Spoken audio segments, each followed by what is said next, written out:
சொல்கிறாங்க. அதுக்கெல்லாம் கவலைப்பட்டு ஆகுமாங்க? நியூஸுக்காகவும் லைக்குக்காகவும் வந்தால் பரவாயில்ல, வராதது நம்ம இல்லையே நம்ம கஷ்டப்படுறதோட நம்ம சந்தோஷமாக இருக்கிறோமா, எல்லாத்தையும் நம்மளை பிடிச்சி ஒரு 4 பேர் சூப்பர் நல்லா இருக்குப்பா அப்படின்னு சொல்கிறாங்களா, அதுக்கு போதும் எனக்கு.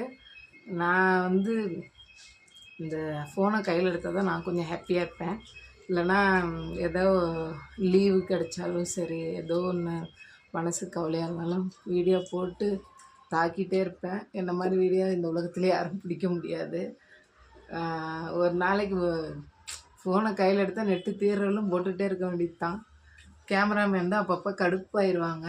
ஏன்னா அவங்க தான் எனக்கு பிடிக்கிறது. அதனால் என் கேமராமேனுக்கு 12 வயசு. நான் வீடியோ எடுக்கிறேன்னா எல்லோரும் கட்டிலோடு ஓடி போயிடுவாங்க. வடிவேல் கதை மாதிரி கதை சொல்கிறேன்னு ஸ்டார்ட் பண்ணும்போது எல்லாம் ஓடிடுவாங்க. அந்த மாதிரி நானும்